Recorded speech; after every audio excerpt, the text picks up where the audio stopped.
こんにちは、市川ファームです。今回は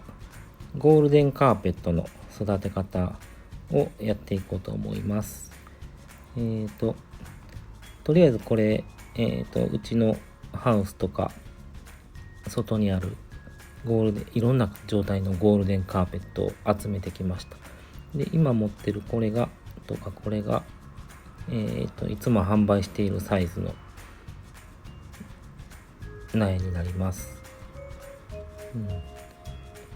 ゴールデンカーペットは、根が細くて、僕の印象ではどっちかっていうと、育てにくい方の品種になります。いつも苗を作る時の思い通りにいかない感じというかは結構難しいなっていう印象で育ててます。ちょっとした水やりの加減とか、乾かしすぎたりやりすぎたりで調子を崩して製品、苗として出せる、確率というか途中でダメになってしまう苗が多い印象です。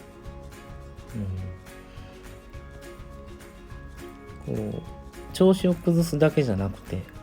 枯れてしまうことがあるので、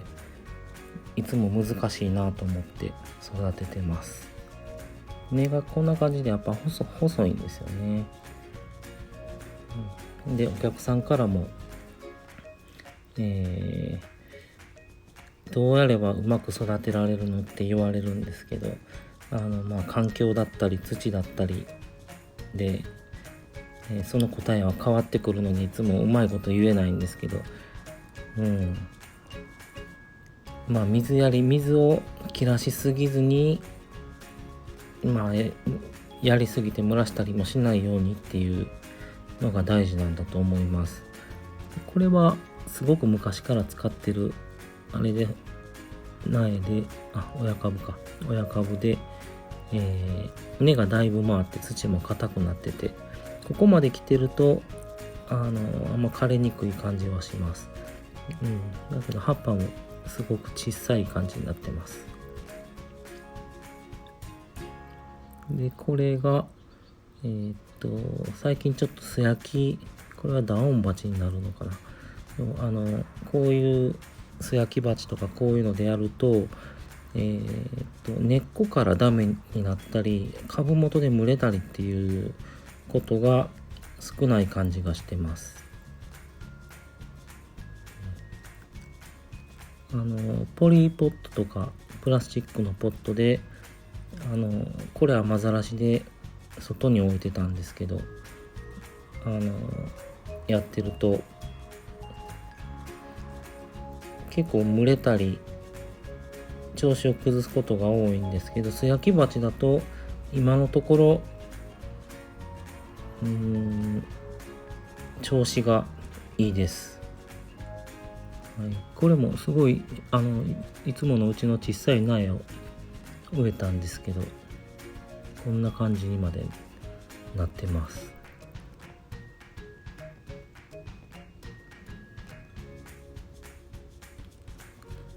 このまま夏まで行っちゃうとどうなのかな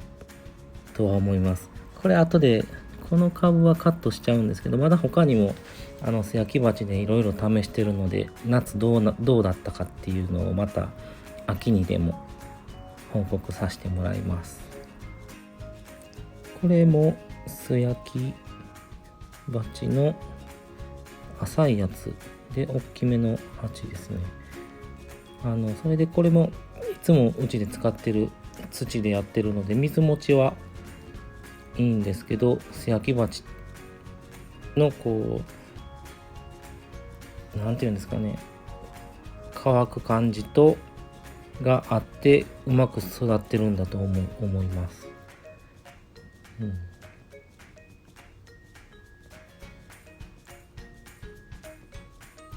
なんでゴールデンカーペットの苗を買ってきて、ちょっと大きめの素焼き鉢に、花とか野菜の肥料入りの培養土で育ててみるっていうのは、案外相性がいいかもしれないです。この苗はこのまま、この鉢の効果で夏を越せるかどうか、このまま育ててみたいと思います。直売所のどこか見えるところに置いときますので、よかったら見てください。真ん中が剥げたり、どっかしらから傷むかもしれないですけど、ちょっとよかったら置いときますんで見てください。これまたさっきの9センチのポットの苗で、この緑の部分ってゴールデンカーペットを育ててると出てくると思うんですけど、多分もともとこの細葉万年草からゴールデンカーペットが出てきたのか、先祖返りっていうことだと思います。で、この緑のが出始めると黄色よりこの緑の方が強いので、黄色を出さなくなるというか、緑がどんどん増えていっちゃうので、緑は取っといてあげた方が黄色い葉っぱが出てきやすいです。なんでうちではこうやって、緑のやつは取ってます。これはこれで刺せば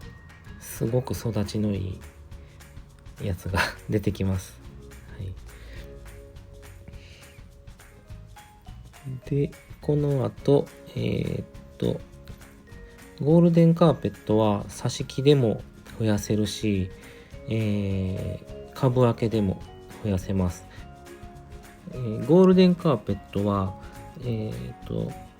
大きくしすぎると傷んだりもするし、一つの株をそうやって大きくしすぎると一気に枯れちゃうっていう、ポロッと上だけ取れちゃうっていうことがあるので、保険の株みたいなやつをたくさん作っておくと、秋から寄せ植えするときに困らないと思うので、こうやって株分けをしたり、挿し木をしたり、皆さんのところで、皆さんのところの環境でどれが合うかっていうのを探しながら増やす方法を見つけておいてもらうと、秋には便利に使える株が育ってると思うんで、ちょっと試しながらやってください。で、今やってるのがこれ株分けです。2つに分けて、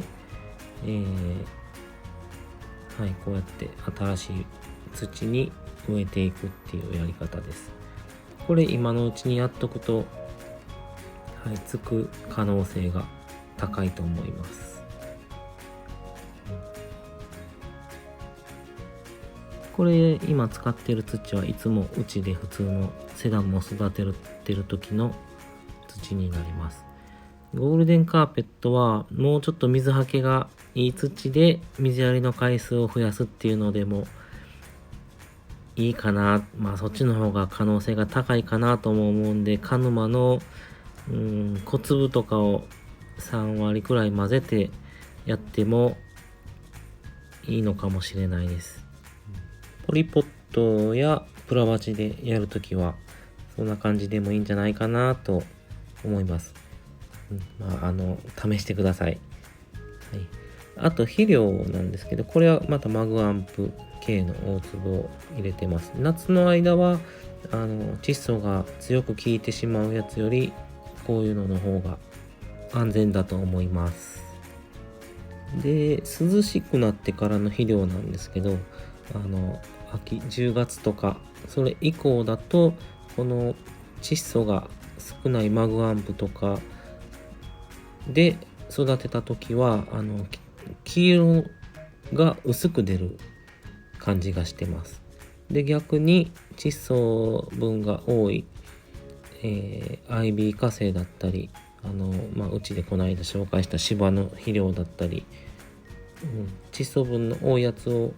使うと黄色の色が濃く出ると思います。はい、うちではそうなるので、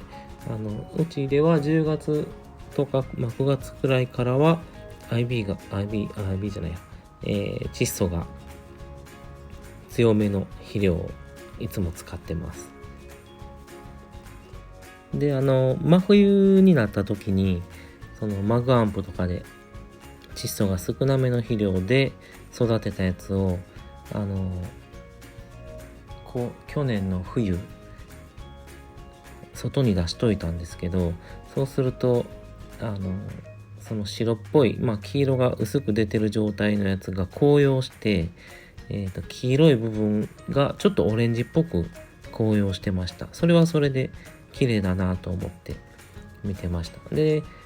そのマグアンプでやって全体が淡い色の苗は強い寒さとか霜に当たった時に、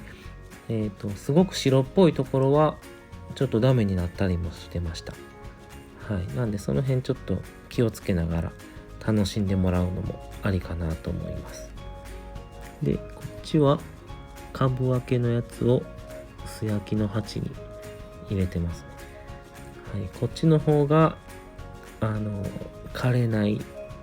確率は高いんじゃないかなと思ってます。はい、使う土の質とかによってもそのプラ鉢の方がポリポットの方が合うっていう方もいるとは思うんで、はい、ちょっと試しながらやってみてください。で、これはさっきの素焼きの鉢のやつを挿し木用にカットしていきます。はい、今梅雨が入ってるとこもあるみたいですけど、あんまりこの状態で梅雨に突入するよりはある程度のカットをしていった方がいいと思います。ちょっとこれはがっつりカットしちゃうんですけど、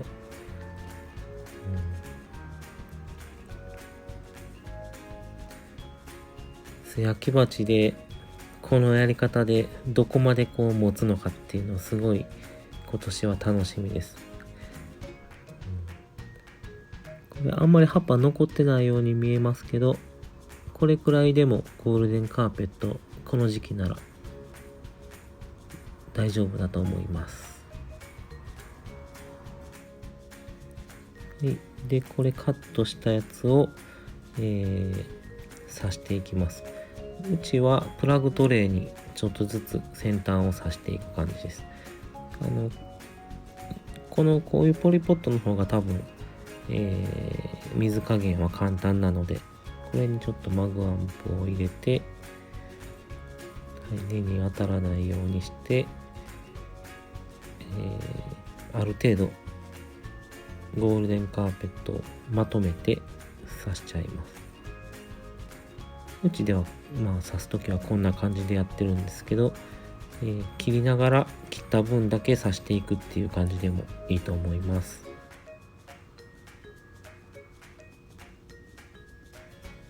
これも鹿沼もうちょっと混ぜたやつでもいいかなと思います。